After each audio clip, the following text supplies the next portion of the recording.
Hey everybody, Cone here. Welcome back to the garage. It's been quite a while, hasn't it? Well, we are getting back to work though on the Supercharged 240 project.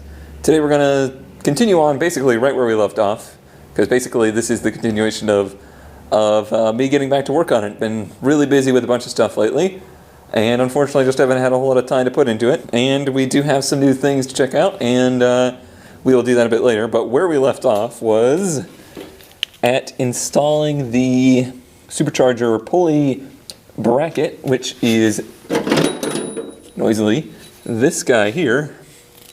I'm using the chest mounted GoPro. I don't know if that's going to work at all. This is the pulley bracket. This guy here is the idler. It moves up and down as needed. But the first thing I needed to do is to get the, well, let's get all of this out of here, is to get the front crank off of there. And the crank had actually taken a rather dramatic hit in the past when I was doing the front main seal. Let me get this stuff away. Pull my phone over here so I can make sure that you guys can see what I'm trying to show you. Alright, so yeah, not really. That is definitely going to be a problem. Alright, so down at the bottom there, that is the front crank, and that's pretty loose now. I got it loose earlier, so it should come off. Right there you can see there's a big chip missing out of it, and I am sure that was causing a little bit of vibration to the motor. Overall, you should have this front pulley in very good balance. There is another part to it. Here, this is the heavy part, and I believe this is considered to be the harmonic balancer, and that just mounts right in there. But this whole unit will not be going in again because this is the one that is going in. And you can see it has teeth on it. It is a CNC'd ring around the back side of it that I don't honestly know how he attached this. I guess he welded it on, or it's just pressure fit. I am not sure. But it doesn't actually interfere with anything. It never hits anything. It just spins, and a little trigger that will mount right here that will see where the position is. It's crank position sensor. So that is that. That will be the replacement. But without that on there, it should be easier to see how this bracket's going to work. Alright, well, I've gone ahead and slid the other GoPro down into the car, so hopefully you guys can see what it is I'm doing. You can see that it is a mess, as it usually is, but the seal still looks okay. It's only about a year old, so it should be okay. I'm going to try not to drop anything in there, try not to get much gunk into there, because that will destroy the seal. So we'll try and be nice with that. Alright, so that's roughly how it's fitting right now. You can see it's definitely at an angle. And I believe that is roughly, also again, roughly where it will be positioned. It's got to be clear of this guy. I don't know. I think I might get a second opinion on that, make sure that's how he was running it. In my mind, I thought this alternator would be hard mounted to this. Like there would be a hole here, and the alternator would bolt to this bracket. That doesn't seem to be the case. Now this slides up and down, as I mentioned earlier. So that can definitely move, which would let the alternator come up a little bit more. I have it loose, yeah. So there we go. So now it clears all the belts. Well, I can definitely see how much needs to come off of there, and it is quite a bit. So I think the part that I neglected to mention here is that I am taking some of the surface off of the alternator where the bracket bolts into it because of the fact that it is too far out and it pushes the whole bracket out. So I will be grinding away at it a little bit at a time, and then the actual hole that the bolt would previously thread into needs to be made larger so that the bolt just slides through it. Alright, well I really don't want to take too much out of this. I want it to stay pretty close to the size of the bolt, which I should get. So yeah, it threads in there hunky-dory. However, it's got to go, I believe, far enough that it's going to get down to this part of it. So it needs to be de-threaded. There we go. Still a nice snug fit. We'll have a nut on the back of it. We'll be good to go. Alright, well let's give this another mock and see what we got. Now that I can pass this through, it should be easier. There we go. And then, I don't really know why there's two, but oh, there's a regular flat and a block. I'll probably get rid of the flat. If it's not enough thread, it might be all right. But either way, there it is. And that is where the alternator will be. It will no longer be able to be moved. It's much further over than I anticipated. So now let's get our belt. Oh, well, it's down here. And can't wait for these wires to be less messy. It still seems to me that it's pushed out too far. Just looking at how things line up, definitely looks like it's still too far forward, but a little bit at a time. It's a little bit too tight at the moment, which could be because of the way it's pushed out. Which, yeah, I can't quite, oh, there it goes. I mean, it does need to be tight. And then this slides down to there, locks everything in. It's definitely just riding too far back on this one and that one. So the whole bracket needs to be, when it's tightened, it's better. I think it still needs to go back just a little bit. Well, judging by the tension of the bracket, it was really pushing it forward when I got everything tightened down. I think we still need to go quite a bit further with this. So back to the grind. Did you know this has to be plugged in for it to work?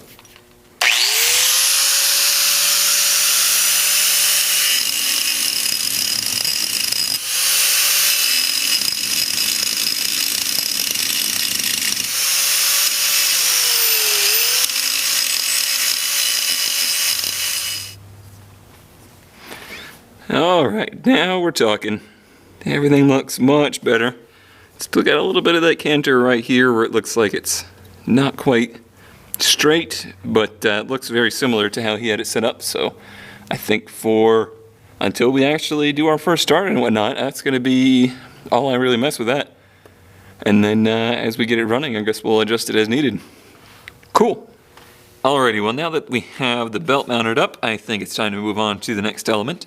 That's going to be this guy, which is the, can you see that? That is the trigger pickup. So basically there's a little magnet right here, and it just sends signal as the little notches there on the crank pass by, and that tells the computer where the engine is, tells it when to fire the injectors and the spark, all that kind of good stuff. You're probably not going to be able to see that. Really need to get some better lighting in here, don't I?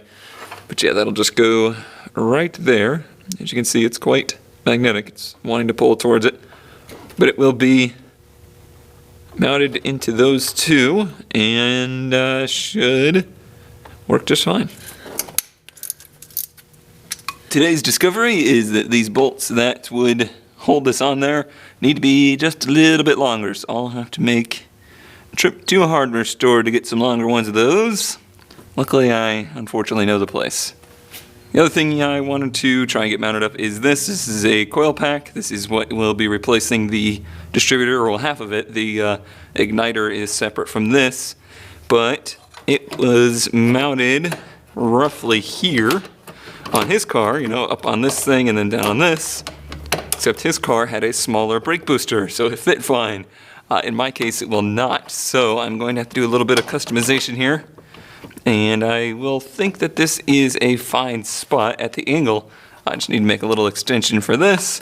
Sadly, I don't weld, nor do I have a welder, so I will not be making that a pretty little welded on extension. I'm just going to make a little piece of steel or aluminum to connect the two to this little frame rail. Drill a hole right there, and that'll be that.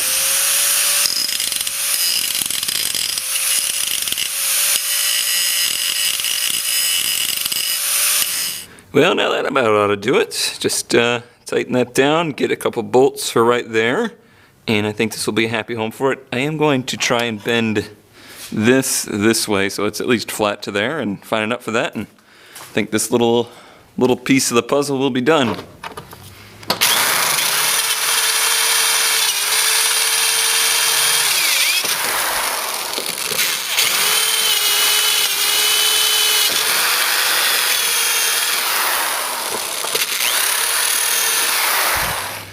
Alright, let's see how we did here. Goes on the bottom one. Well, hopefully. This one can line up. However, need to make that hole a little bigger. Well, that's how we did. Need to make this hole bigger. Okay.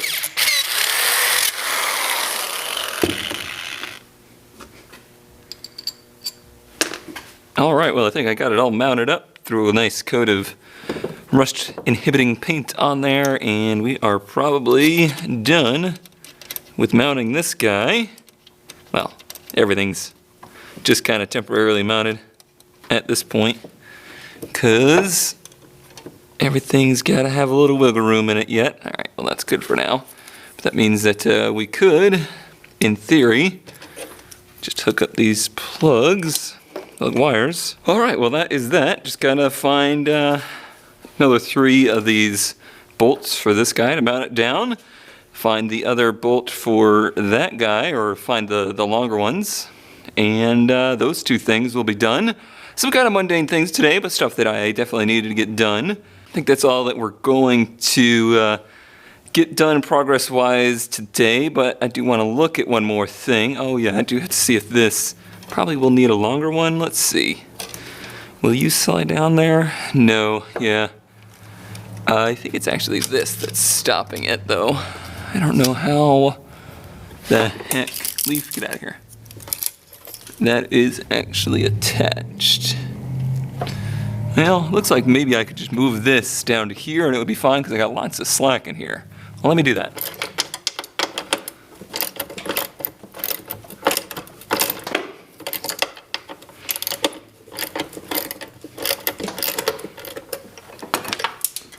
Gone forever, but yeah, that'll just move down to there, and then this will be long enough, presumably. Come on, there it goes. It's close to that connector, but I think once we get it onto there, yeah, I think that will all be just fine. This, I believe, doesn't even work for the way the throttle cable is going to run. I'm going to have to attach that a little bit separately. Anywho, actually, that thing might just work fine. Do I even want to have this on here at all? Yeah, because we can do that. And then that connector will be clear. And, yeah. I'll have to see when I get that connector hooked up to see if that's going to work or not. Okay. Alright, before we end here, just a little preview of what will be coming up next time. This is the eye-layer control valve box, and that needs to be installed. This is a high-pressure fuel pump that used to have a cap on it. That needs to be installed. And then this is the recent purchase. One of the big hurdles, the things I've been waiting for. Fuel line, no.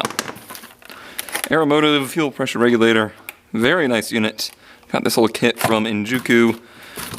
Parts like this. This is what you guys on Patreon are helping me get. Stuff that I just don't necessarily have the funding for at the moment. There are cheaper fuel pressure regulators out there, but this is a part that I think is very important. It's not something to be cheapened out on. It comes with a nice little gauge, because if your fuel pressure regulator screws up, it's probably going to blow up your engine. So why ISIS? No, why go cheap on it, right? Yeah, these are just little fittings and stuff like that. That I don't care that they send you the cheaper stuff. It's a piece of machined metal and little fittings like that. I don't know. That doesn't bother me too much. And made in Taiwan bubble wrap. Mostly this guy. So if you don't know how this operates, basically as you hook up the vacuum, and this is the inlet and the outlet, as the fuel comes from the fuel pump, it hits this, and there's a diaphragm in there that you can adjust with this, and it will change the amount of fuel pressure that this guy will show. And as the vacuum is on here, it will move the diaphragm up and down depending on how much fuel pressure you need to try and keep it, where it needs to be. At idle, you don't need a whole lot, and then under full throttle, you need a lot more, so it restricts the out of it. So basically, if it was open, the fuel would just go straight back to the fuel tank. And if it's closed, all the fuel pressure that the fuel pump can possibly make will be going to the fuel rail. So that's the basics on that. And that will just be going bright light, bright light, bright light. That will just be going probably somewhere along here. Perhaps over I don't know, it'll be going somewhere over here. I'll decide on a nice spot for it. So that is what we will be doing next time in the garage. Thank you all for watching, and thank you all for your support as always, and I will see you next time.